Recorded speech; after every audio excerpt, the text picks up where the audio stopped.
دو کام کر لو ہر عبادت کے ساتھ.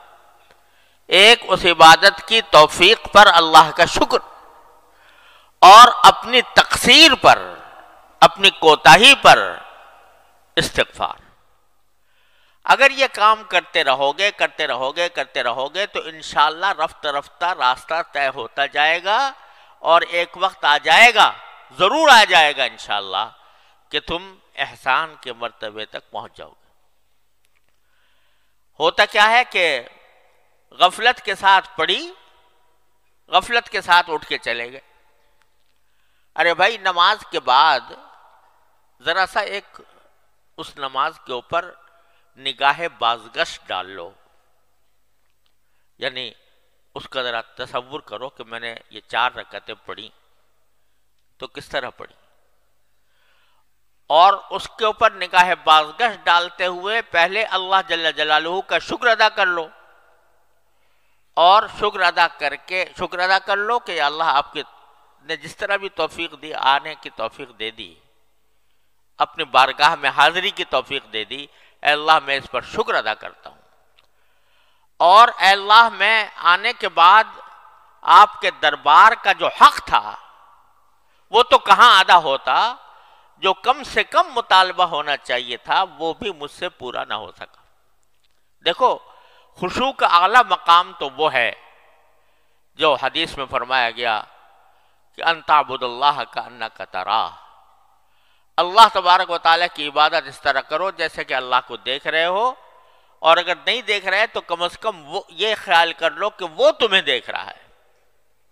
اعلیٰ مقام تو یہ ہے کہ پوری نماز میں اول سے لے کر آخر تک بندہ اللہ تبارک و تعالیٰ کی طرف متوجہ رہے اور یہ سمجھے کہ میں اللہ کو دیکھ رہا ہوں یا اللہ مجھے دیکھ رہا ہے. لیکن ادنا درجہ کیا ہے؟ ادنا درجہ یہ ہے کہ کم از کم جو الفاظ تم زبان سے نکال رہے ہو دھیان ان الفاظ کی طرف ہو. جب الحمدللہ کہا، الحمدللہ رب العالمین کہا، تو دھیان ان الفاظ کی طرف ہو. میں نے یعنی پتا ہو کہ میں الحمدللہ رب العالمین کہہ رہا ہوں، الرحمن الرحیم کہہ رہا ہوں. اور اس میں حدیث میں آتا ہے کہ نبی کریم صلی اللہ علیہ وسلم نے فرمایا کہ جب بندہ الحمدللہ رب العالمین کہتا ہے تو اللہ تبارک و تعالی جواب دیتے ہیں حمیدنی عبدی، میرے بندے نے میری تعریف کی. جب الرحمن الرحیم کہتا ہے تو اللہ تعالیٰ جواب دیتے ہیں کہ اثنا علی عبدی، میرے بندے نے میری ثنا کی. جب مالک یوم الدین کہتا ہے تو کیا فرماتے ہیں؟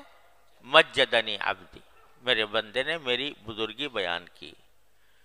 اور جب کہتا ہے ایاک نعبد و ایاک نستعین تو باری تعالیٰ فرماتے ہیں کہ یہ جو وہ کہہ رہا ہے بندہ، یہ میرے اور بندے کے درمیان ہے یہ معاملہ. وہ میری عبادت کرتا ہے، میں اس کی مدد کرتا ہوں. ایاک نعبد و ایاک نستعین. تو آدمی کم از کم اتنا جو ادنا خشوع کا درجہ ہے وہ کیا ہے کہ جو الفاظ زبان سے نکال رہا ہے انسان، ان الفاظ کی طرف دھیان ہو. میں نکال رہا ہوں، یہ نہ ہو کہ بس مشین چل پڑی اور آخر میں جا کے بس سلام پھیر دیا، بلکہ دھیان ان کی طرف ہو، الفاظ کی طرف ہو. یہ ادنا درجہ ہے.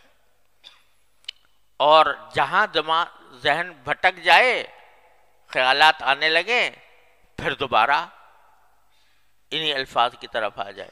یہ ادنا درجہ ہے خشوع کا. اس کی کوشش تو بندے کو ہمیشہ کرتے ہی رہنا چاہیے، ساری زندگی کرتا رہے. تو یہ کوشش ادنا درجہ کا خشوع ہے، یہ بھی حاصل نہیں ہوتا. تو اللہ آپ نے تو کرم فرمایا تھا کہ ہمیں توفیق دی تھی کہ آپ کے دربار میں حاضر ہوئے، لیکن ہم نے اپنی طرف سے جو ہمارے کرنے کا کام تھا وہ ہم سے نہ ہو سکا. تو اللہ ہم اس پر استغفار کرتے ہیں. اسی لیے سنت ہے نبی کریم صلی اللہ علیہ وسلم کی کہ نماز ختم ہونے کے بعد فرماتے کہ استغفر اللہ استغفر اللہ استغفر اللہ 3 بار. استغفر اللہ فرماتے تھے. ابھی تو نماز پڑھی، نماز کوئی گناہ تو کام نہیں ہے، استغفار تو گناہ کے کام پر کیا جاتا ہے، لیکن رسول کریم صلی اللہ علیہ وسلم نماز کے بعد استغفر اللہ فرماتے تھے. کیوں؟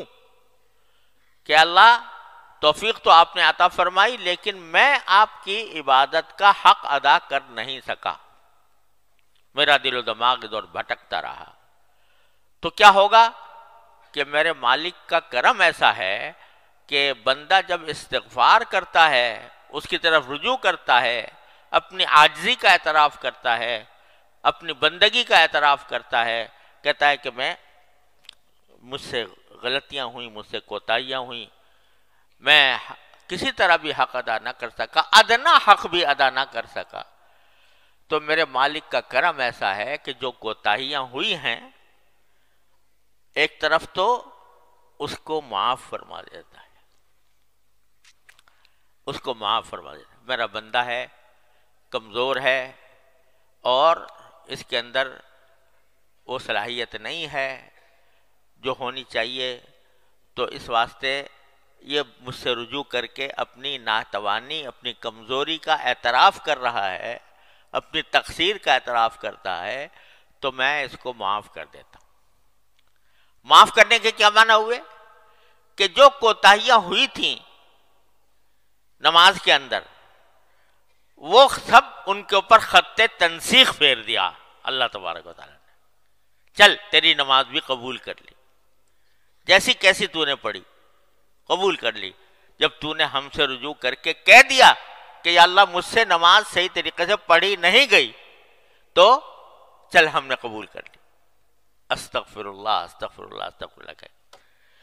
تو عرض کرنے کا منشا یہ ہے کہ اس مایوسی کو دور کرنے کا راستہ کیا ہے، اور اس سمت میں آگے بڑھنے کا راستہ کیا ہے. ایک طرف تو حمد کرے بندہ، شکر ادا کرے، دوسری طرف استغفار کرے.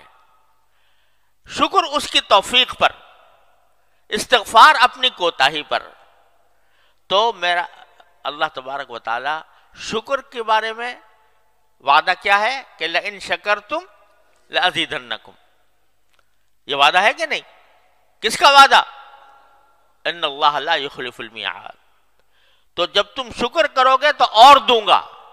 یعنی تم نے اس پر شکر ادا کر لیا کہ میں نے نماز آ کر ادا کی ہے، اے اللہ آپ کی توفیق سے اس پر شکر ادا کر لیا، تو اور توفیق دوں گا، اور توفیق دوں گا. اور یہی وجہ ہے کہ جب بندہ نماز مثلاً پڑھنا شروع کیا، پہلے تو نماز سے بھاگتے تھے بچپن میں، جب اللہ تعالیٰ نے پڑھنے کی توفیق دی، پڑھتا رہا، تو کیا ہو گیا؟ اب نماز کے بغیر چین نہیں آتا. آتا ہے کسی نمازی کو نماز کا وقت آ جائے اور گزرنے لگے نماز کا وقت، چین آئے گا؟ کسی نمازی کو چین نہیں آئے گا.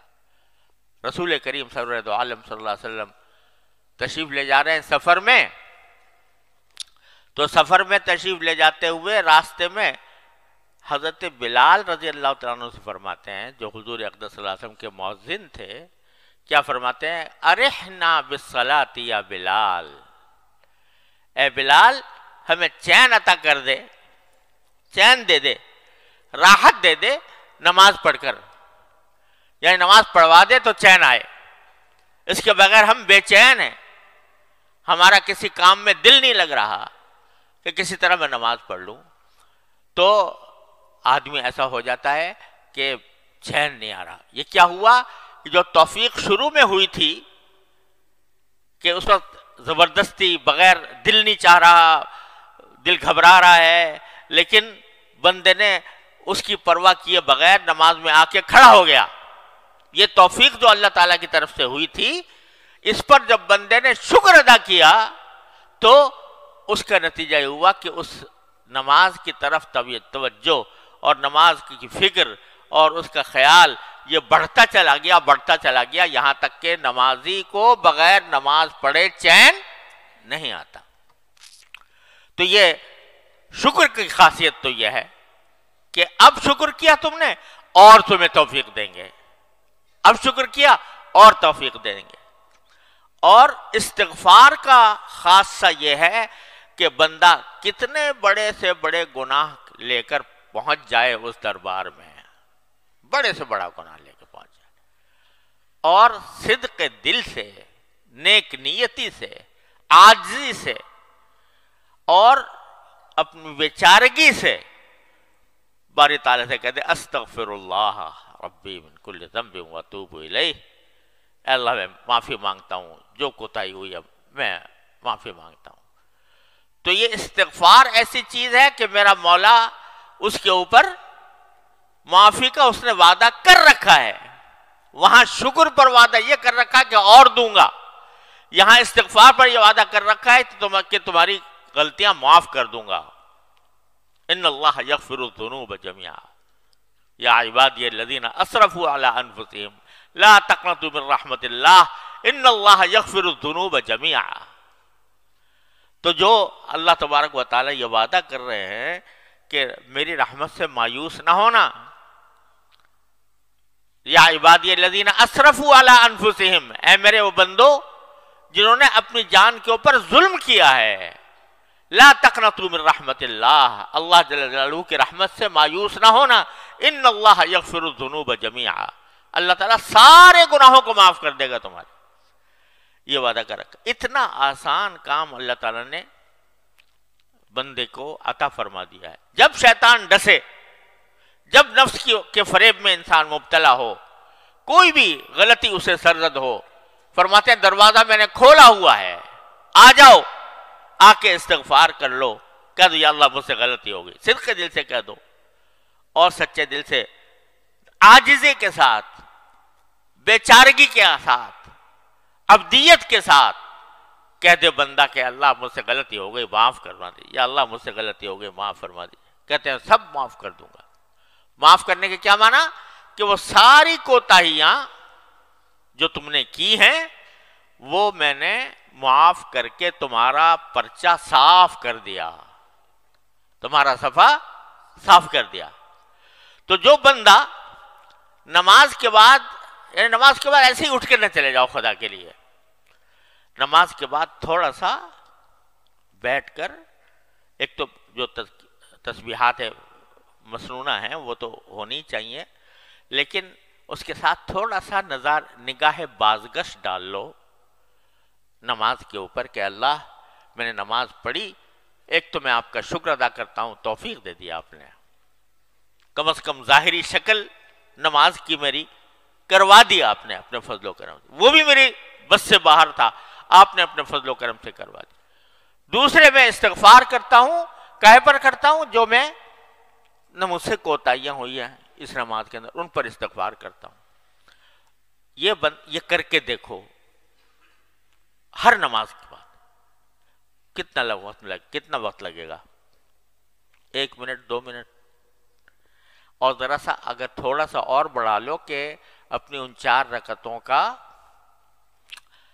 رکعتوں کا جائزہ لے کے دیکھو، میں نے تکبیر تحریمہ ٹھیک سے ادا کی تھی، میں نے سورہ فاتحہ ٹھیک سے پڑھی تھی، میں نے رکوع صحیح طریقے سے کیا تھا، میں قیام صحیح طریقے سے کیا تھا، میں نے سجدہ صحیح طریقے سے کیا تھا، اور ساتھ میں یہ کہ میرا دھیان کہاں تھا، میرا دل کہاں تھا، دماغ کہاں تھا، اس کا ذرا سا جائزہ لے لو، تو بہت ساری جگہ پر تمہیں نظر آئے گا کہ یار یہ تو نماز تو پڑھی بے شک، لیکن مجھ سے نہ الفاظ کی طرف دھیان ہو سکا، نہ اللہ تعالیٰ کی طرف دھیان ہو سکا۔ تو جب یہ تصور آئے تو شرمندگی تو ہوگی، ندامت ہوگی، اس ندامت کے لیے کہہ دو استغفر اللہ استغفر اللہ استغفر اللہ، اللہ تبارک و تعالیٰ کے سامنے بارو۔